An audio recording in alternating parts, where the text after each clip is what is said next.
Monday, December 2nd, 2024, a Redditor by the name Wi-Fi Hurts came onto the RBI subreddit and informed everybody that they are a relative of an infamous cult doctor and walked us through the process of them attempting to uncover what exactly this relative was up to. But before we dive in, a big thank you goes out to our channel members. I would also like to thank our Spotify listeners. This year, our show made it to the top 5% of Spotify video podcasts, and for that, I'm very grateful. If you already have Spotify Premium and want to watch episodes ad-free, a link will be in the description. Episodes come out on the same day for both YouTube and Spotify, so it's just a matter of personal preference. Either way, thank you all for your support.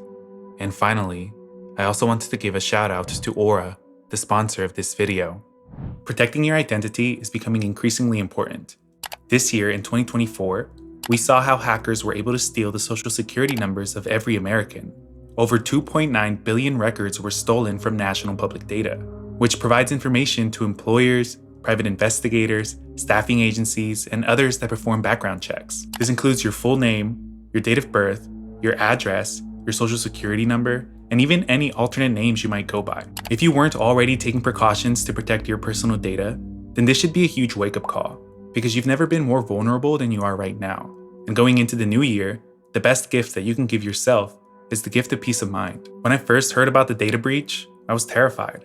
But thankfully I use Aura, and I knew that if my information was included in a data leak, that they were already working hard to protect me. Aura alerts me if they find my phone number, email, or social security on the dark web. They quickly notify me if anybody is trying to use this information to access my bank or credit accounts. And in the worst case scenario that somebody does manage to steal my identity, Aura has an identity theft insurance that will give me up to $5 million. They also provide a bunch of other features that help keep you safe online, all within a single app. You can use my link, aura.com/coldcoffin, to try it out for free for 14 days, which is more than enough time for Aura to find out if your information has been leaked and begin the removal process. Aura provides features like antivirus, VPN, password management, and more. It's really easy to set up, and best of all, you get it all at one affordable price. You may already have one or two of these tools already, but not having Aura is like locking the front door, but leaving the back door wide open. Aura is always on, doing the hard work of keeping me safe so that I can focus on other things with peace of mind. I value my privacy, but I value yours too. So go to aura.com/coldcoffin to start your 2-week free trial. The link will be provided in the description. Thank you so much to Aura. And now, back to the video. Wi-Fi Hurts' original post goes like this. I'm a relative of an infamous cult doctor, and no one knows what he was up to. I want to preface this by saying my goal here is to give you all as much information about this as possible, as much as I myself know and can attest to, as well as providing insight/an inside perspective that cannot be found online, in the hope that we can figure out what was going on and what my great uncle's motives were. This is an extremely strange and weird situation, and as far as I know to this day, no one in the police force, online, or in my family has any explanation for what I'm about to tell you. If you have any questions, feel free to ask. I have notifications on and should be able to answer relatively fast. I can also ask my family for you if there's anything I myself don't know. I will also provide some archived newspaper articles I found online corroborating what I'm about to tell you. My family. I come from a very medical family, multiple doctors, paramedics, etc. My mother is a very successful and accomplished doctor. She was the first female doctor to be granted a license to do certain procedures in hospitals in Illinois. She ended up starting her own practice, and my parents ended up treating many of the NFL players who started to come forward with CTE and other traumatic brain injuries. My mom has even been featured on Oprah, where she talked about her business and medical background. My mom is honestly a great physician, and I really respect what my parents do. From the best I could tell, the history of medicine in my family started with my great-uncle Rich, who himself was a doctor, specifically a dentist. My mother's parents divorced when she was young, and they ended up living in different states. She told me her uncle, Rich, practically raised her. Growing up, I heard a lot about Uncle Rich, who had died shortly before I was born. My mom told me about how he was a brilliant nutritionist, and how he wrote research papers in the 60s and 70s that were ahead of their time. Some of the topics of these papers that I remember her explaining to me were aluminum found in aerosol deodorants being linked to Alzheimer's disease, and consumption of fluoride having adverse effects on the brain. This is where things start to get weird. One day when I was a kid, my dad, who never really got along with my mom's side of the family, advises me to ask about Uncle Rich's arrest after I asked him if he ever met Uncle Rich when he and my mom started dating. Naturally, I was eager to hear all about it and went straight to my mom to hear all the details. My mom was extremely transparent and had no hesitation in explaining as best as she could what my great uncle had been doing before he died. I'm going to attempt to do the same for you now. And the OP was correct. This is definitely where things get weird. Mummy discovered in Knoxville. My great uncle had been staying with a family in Knoxville, Illinois for a number of years as their personal live-in physician. The family consisted of a husband, wife, and their 2 young children. The husband had some kind of chronic disease, which I believe was diabetes. The story goes that the husband dies shortly after my great uncle moves in, but either my great uncle or the man's wife continued to forge his signature on legal documents, concealing the man's death. Eventually, someone comes to the house looking for this man and discovers him in his bed, dressed and deceased. As the police arrive on the scene and begin their investigation, they notice that the man appears to have virtually no signs of decomposition, and they assume he's only just recently died. They soon find out that this man has shockingly been dead for nearly a decade. An article I found from the Chicago Tribune stated the family treated the situation as if it was completely normal and acted as if the deceased man was still alive. My uncle was charged with failure to report a corpse and child endangerment on the account of the 2 children being made to live with a dead body in the house. Some health cult my uncle was somehow involved with called the Holistic Society was implicated, and this began to gain traction in local newspapers and TV. The OP linked back to this article, and after reading it, we discovered that the deceased individual's name was Carl Stevens, and reportedly, he was last seen alive in 1979. Like the OP said, initially it was believed that Carl had passed away recently due to the condition of his body, but further investigation revealed that he could have been deceased for over 8 years, during which his wife and other family members regularly changed his clothes and bedding. Interestingly, it's reported that ROP's great uncle Richard had only been living with the family for around a year and a half, but nonetheless, he knew about Carl's decomposing body, and thus he and Carol Stevens were both charged. The article also mentions the medical cult, quoted from the Knox County Sheriff Mark Scherer. I think we're touching on something, a group that hasn't been known before, a group that is almost a secret society. Further down, they also state that the sheriff believes the secretive group goes by the name the Holistic Society. Now, for those of you unfamiliar with holistic medicine and healing, it's a medical practice that involves unconventional methods to help their patients, quoted in an abstract from PubMed Central. Holistic medicine is an attitudinal approach to healthcare rather than a particular set of techniques. It addresses the psychological, familial, societal, ethical, and spiritual, as well as the biological dimensions of health and illness. In many cases involving holistic medicine, practitioners may use spiritual techniques, various herbal treatments, and even acupuncture to help those with severe illnesses. And oftentimes these patients turn to holistic healing because conventional methods are not working for them. Some of them have even found great results. But the practice is still controversial in the medical community, as some doctors believe that holistic healing can harm patients who need serious medical treatments. And it seems as though Carol and Richard were believers in this form of care, but they were not the only ones.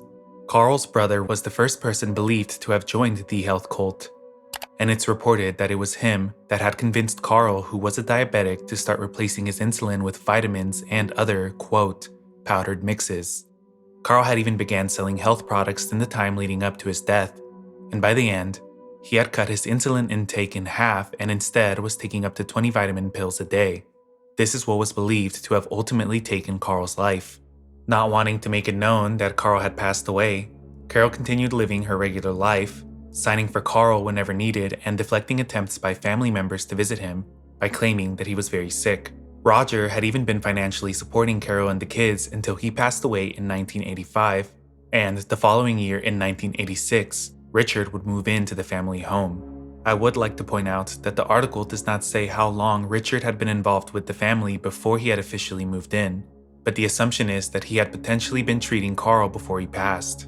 After their arrest, Richard and Carol were both charged with forgery, but the charges of child endangerment were dropped for Richard. Richard was sentenced to 30 months of probation and eventually managed to secure an early release, which brings us back to the Reddit post. Gone without a word. My mother was the one who picked him up from jail, and she said there were so many strange things she remembers about that. He refused to eat anything in jail except potatoes and distilled water to drink, and by the time he was released, he was borderline emaciated. He hardly spoke after getting out of jail, and my mom says he was completely silent and hyperfixated on doing his muscle testing, which I can explain later. I was told sometime later, I believe a couple of years, he called a doctor associate over to his house for some meeting, and when the doctor arrived, he found my great uncle dead on the floor, although his death was officially attributed to natural causes. My mom is adamant that he killed himself, insisting that he knew it was his time to go. And when I asked her about how he did it, she casually states that he was able to will his heart to stop, meaning he could induce cardiac arrest without any drugs, chemicals, or external force. My mom and I know basically nothing about this holistic society and what her uncle's role in it was. She says he never talked about it with her. No one knows what he did to the corpse in that house to make it not decompose for the 8 or so years he was there, or why he was even there for that matter. My mom suspects he may have been trying to find a way to cure diabetes or whatever chronic diseases that man had. She doesn't think there was anything nefarious or foul going on, while my dad is not so certain. I do remember hearing, however, that the child endangerment charges were eventually dropped, though I have yet to see any mention of that online. My great uncle had some truly unusual beliefs and stories. He would definitely be considered a health nut. He was said to always be going on about processed foods and how bad they were for you. And he made a point to teach my mom what to eat and what to avoid, which my mom still loosely adheres to. We avoided fluoride growing up. My mom wouldn't allow a microwave in the house until I was about 13. No soda, no fast food. My great uncle was extremely anti-pharmacology and believed serious diseases and illnesses can be treated exclusively with very specific nutrition and supplements. This left a major impression on my mom, and she pursued the medical field she is in now because of it. These things are not too uncommon now, but in the early 2000s, it was definitely perceived as more obscure and esoteric. My mom is a twin, and her twin sister was born breech and had some serious health complications when she was little that were attributed to it, because my mom didn't have any of them. One of them was that she was an epileptic and would suffer from seizures. My aunt and mom both claimed Uncle Rich completely cured the seizures with a very specific diet he made for her. Shortly after, the seizures went away and my aunt has not had a single one since she was around 5. My aunt's first husband had some major injury with his knee in the 90s and needed all sorts of procedures, and was told he would never be able to walk normally again. My mom said that shortly after, her uncle came by with some strange medicine and made him do treatments with his leg in it for a period of time, and before they all knew it, he was walking around without a hitch and doing physical activities as if nothing had ever happened. The strangest thing I can remember hearing about him, besides the corpse, was the muscle testing. I don't understand it fully, but essentially, it was a way to subconsciously discern things by feeling or listening to your body's natural response to them. The way it was explained to me was if something was unhealthy for you, your muscles would be slightly weaker if you were in contact with said thing. As weird as that is, my great uncle would use this method with seemingly everything and could discern unusual pieces of information like who was in a room, if someone was lying, I think, and what was in foods and beverages. My mom says the guards at the jail would try to trick her uncle when he would request distilled water, and they'd give him a cup of tap water or water from another source, and he would be able to tell every time without having to drink it, which unsettled them. She told me on the way home from jail, in the car he was just constantly muscle testing, by pressing his fingertips together and muttering to himself without really acknowledging her at all. I really don't know what to make of any of that, and it kinda creeps me out the more I think about it. In a later comment, Wi-Fi Hertz would go deeper into the muscle testing. Here's some clarification and additional details about the muscle testing and his specific methods of doing it. As it was explained to me, muscle testing is a slow, involved process usually done with a patient's arms extended out in some fashion, an intermediary object and the practitioners applying pressure on the patient's extended limbs checking for resistance. To some people, it's normal and a familiar medical diagnostic technique. To some, it's hocus-pocus pseudoscience. According to every source I've talked to, skeptic or otherwise, my great uncle Rich apparently was so advanced with his ability to muscle test that late in his life, he often did it without having to touch anything but his fingertips together. He would apparently keep his fingertips behind his back and be able to be in a constant state of testing things around, which would appear as if he was doing things clairvoyantly. My mom claimed when she picked him up after his return from Europe, he didn't speak at all to her, instead just muscle tested and muttering to himself in the passenger seat the entire time. Another couple of unusual details about his practice was he was able to do muscle tests for things people don't typically do or can't muscle test for. Not only would he discern disease and medical ailments, but he could also discern quantitative data using this method. My mom's asleep right now, so I can't ask her a specific example of this, but I can remember her explaining an instance where he was trying to figure out the quantity of something, and she heard him muttering numbers to himself. 1, 2, 3, 4, 5, 6, 7, 8, 9, 10, 11. Applying pressure on his fingertips with each value and stopping on the correct value, which was 11. I've also heard witnesses tell me that this method allowed him to read people, which they described as freaky. I don't even know if I believe in regular muscle testing in its common usage, but this clearly is a very uncommon and even more abnormal version of that practice that is even harder to believe. My mom has been a doctor for around 30 years and, although she doesn't do it herself, is very familiar with the practice and has seen countless people perform various forms of muscle testing. Claims she has never seen anyone be able to do what her uncle was able to do, and to anywhere near the same extent. To this day, she calls him brilliant, not because she understands his practice or methods, but because of the things she has witnessed him achieve from a medical standpoint, healing people she could not, effectively treating diseases that she claims didn't have treatments, late-stage cancers, terminal illnesses, etc. She also made a point to say he never claimed to cure any disease, instead saying his goal was to restore bodily function. To me, this sounds like a form of applied kinesiology, which, like holistic medicine, is challenged by the medical community. But Richard's version of this, like the OP said, is even more abnormal and harder to believe.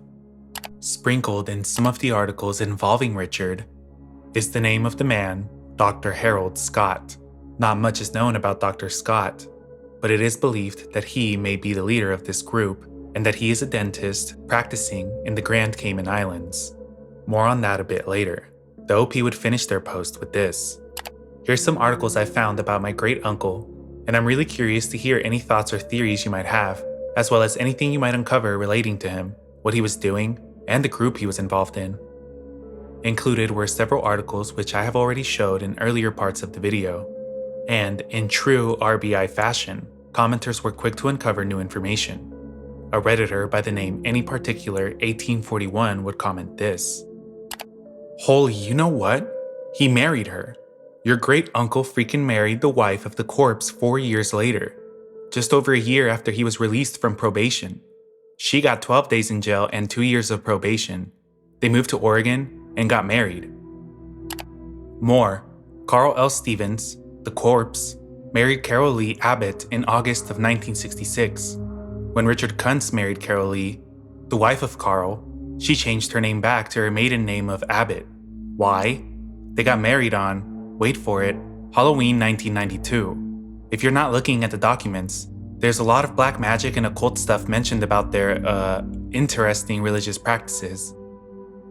The commenter would include this copy of a marriage certificate from the Oregon Marriage Index, and a separate news article that lists Richard and Carol's marriage license in Beaverton, Oregon.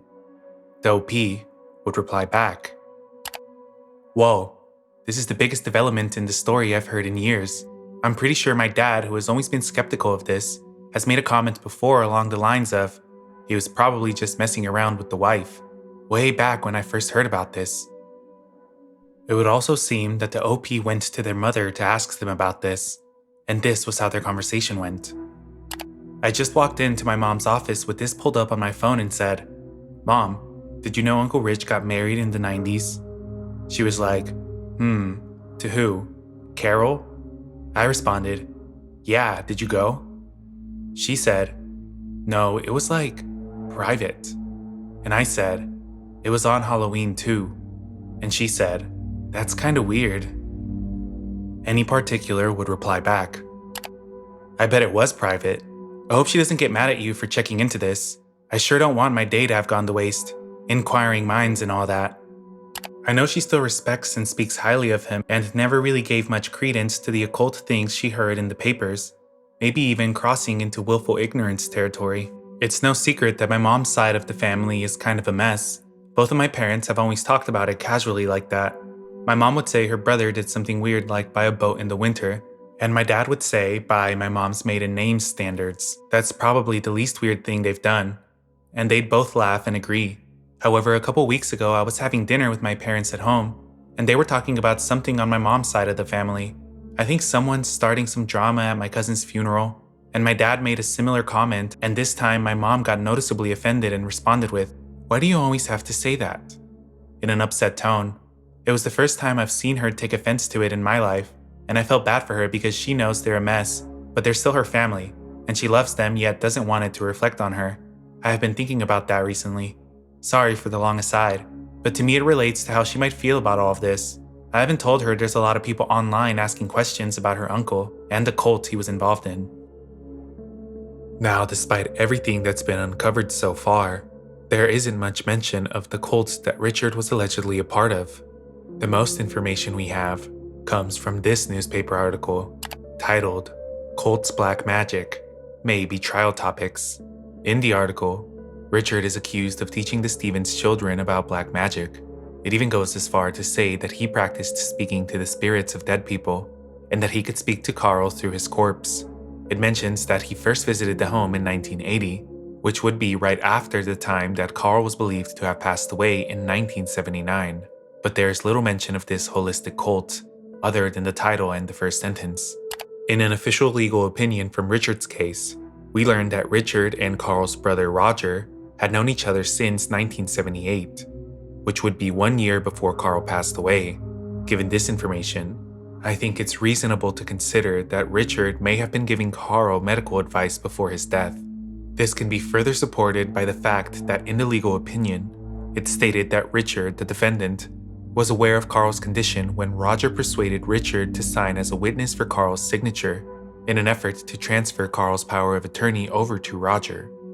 Back to our OP, on the same day that the OP first posted onto the RBI, Wi-Fi Hertz came back with an update. So after talking to my mom and it becoming clear she exercised a bit of willful ignorance at the time of the cult findings and mummified corpse turning up, I asked her who can tell me more about his beliefs and the group he was a member of. She told me about her childhood friend who he eventually mentored. We called her immediately, and she gave us a bunch of new details. First and foremost, everyone I've talked to who knew my great uncle and had been involved in his practices have been super transparent and happy to talk and explain as much as they possibly could. My mom and her childhood friend explained that it was because of two main reasons. The first being that it was very obvious to everyone that his intentions and goals were to help people as a medical practitioner. He believed through diet and holistic practices, disease that are considered death sentences could be cured, and chronically unhealthy people could be healthy again. The second reason, they said, is because he never pushed his beliefs on anyone. He would treat and work with people that came to him. No one cared what he did or believed as long as he made them better. My mom told a story about how one of the things that he despised and claimed was poison was soda, and he would see a family member or friend drinking a can of Coke and politely ask, "So how do you feel while drinking soda? Do you always feel that way when you drink soda?" Interesting. He had a lot of judgments, but was never judgmental. After talking to me for some time, they eventually mentioned gold rods that he gave them. They explained that he gave them some rods that are supposed to be used with water to change its properties in some way. They said they didn't know exactly how, but it was supposed to make it better to drink when you dip it in. After some looking, my mom and her twin sister found some of the rods he left them. They also mentioned a huge book he left them that they will try to find for me later this week. I don't know if the cult he was associated with shared these beliefs, or if they were something that was unique to him, but the book definitely sounds like a religious text resembling Eastern mysticism, referencing spiritual cycles and reincarnation. My mom must have stated he was a Christian like 10 times in this convo, but these are not Christian beliefs at all from what I can tell, and it doesn't seem to belong to any religion I could name. If I had to compare it to something, I would probably liken it to a mix of Buddhism and Scientology, or Buddhism and Mormonism. I also got a handful of details specified and cleared up from the things I talked about in the original post, so feel free to ask anything you might be wondering. My next step is to get this spiritual book he left them. They claim they still have it in storage and would love for me to have it. I would also like to find someone who can tell me more about this holistic society. and what their beliefs and practices were, as well as what happened to them. This definitely is beginning to seem more culty as I'm learning more about it. My mom said that her uncle willed himself to die after having a conversation with her about him not being happy with everything going on in the world and claiming he was ready for a higher plane or next step. My dad heard that and jokingly asked if her uncle was wearing a tracksuit with Nikes like the Heaven's Gate cultist who committed suicide, which offended my mom. The OP also included 2 images of the rods that their great uncle gave their mother. One commenter would say this about them: "I'd venture a guess that the rods are some sort of magnesium rod, similar to the anode rod in a water heater to create hydrogen water." Wow, that's exactly how I explained it to my mom when she showed me the rods. We have an alkaline water machine in our house, and I explained that it functions by ionizing water via electrolysis, and that maybe the rods can somehow supply ions to the water, making it alkaline, and she said she thinks that's correct. And I believe this is likely the explanation for this, despite the fact that there is a lot of discussions on whether or not water ionization actually provides health benefits. But thankfully, according to the OP's mom, Richard did not force his beliefs on anybody, despite clearly being invested in this form of healthcare. The question of Richard's mental health would get brought up, but the OP would deny these claims with this comment: "Now, I never talked to him, so I couldn't tell you based on any personal interaction, but there's 2 main reasons I believe offer pretty strong evidence pointing to him not being mentally ill. During the court proceedings and trial, surely that would have been a possibility both the defense and prosecution would be inclined to pursue and make their case on. 2 out of 3 of the charges ended up being dropped, and the 3rd charge he was convicted for ended up being an extremely light sentence, all without any credence or argumentation that the defendant was mentally ill, which I would say proves that none of them, at the very least, thought he was mentally ill or picked up any recognizable symptoms of mental illness. It can also be said that those were just law professionals, lawyers, a judge, etc., and what would they know about mental health or that kind of health for that matter? This would lead me to consider the fact that he was a licensed MD, certified from the state board all the way up until after this incident was made public, and he was formally charged. To be a licensed doctor, you have to renew or recertify your license every couple of years, at least in Illinois.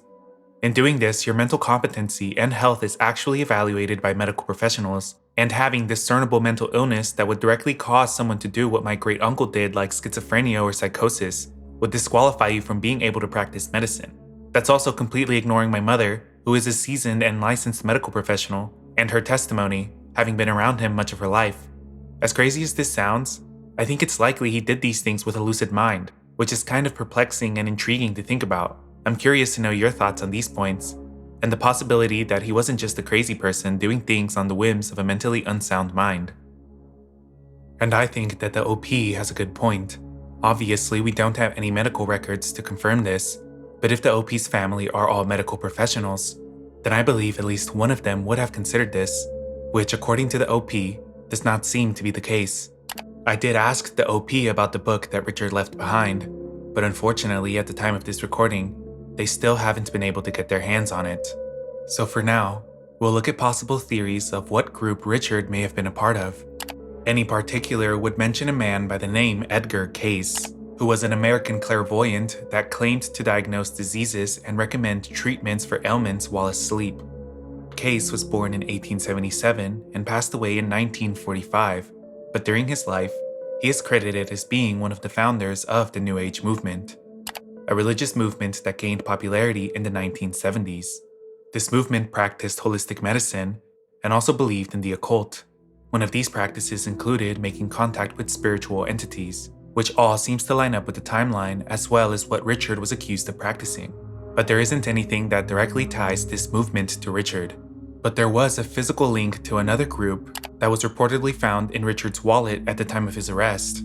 Commenters would mention a travel pass in Richard's wallet for a quote, right-wing anti-tax group that went by the name Posse Comitatus, not to be confused with the Posse Comitatus Act, which is an act that bars federal troops from participating in civilian law enforcement except when expressly authorized by law.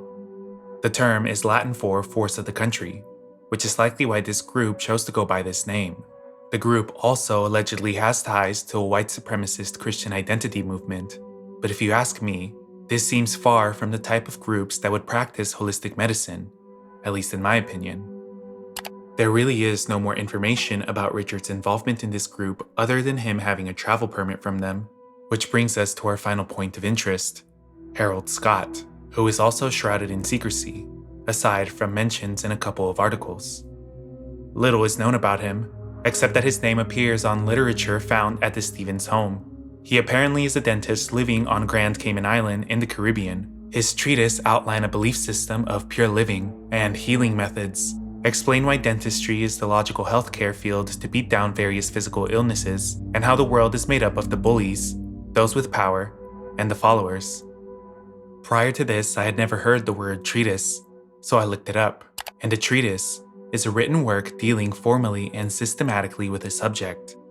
And after learning this information, I now believe that the book that OP mentioned may have something to do with Harold Scott, and was maybe even written by him.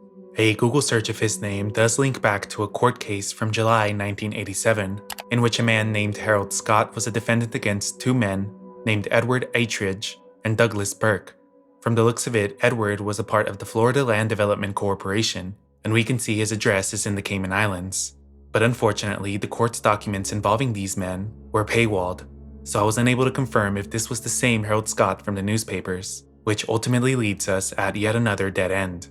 Now, I do want to say that I do not believe Richard was a bad person. From what I can tell, he never hurt anybody, at least not directly, and instead, only did what he truly believed was the best to heal people. I can also see how his health beliefs may have been labeled as cultish back then, especially if he was surrounded by a group of like-minded people.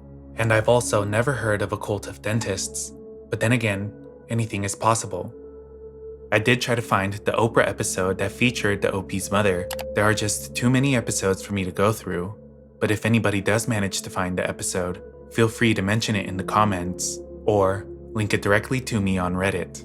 Whatever Richard was doing, if he was doing it secretly, he did a really good job, and the same would go for this holistic society. The only piece of the puzzle that I can think would be helpful is the book that Richard left behind for his family. Maybe it has the answers to everything he believed in. Maybe it simply contains information about health and vitamins, or maybe it contains nothing at all. We'll just have to wait for Wi-Fi Hertz and see for ourselves. That's all for this video. But before I sign off, let me know what you think down in the comments. Have you ever heard of the Holistic Society or a cult of dentists? Or could this have all been blown out of proportion?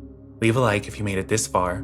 Make sure to turn on post notifications so that you don't miss out on any potential updates or episodes in the future. And as always, thanks for watching.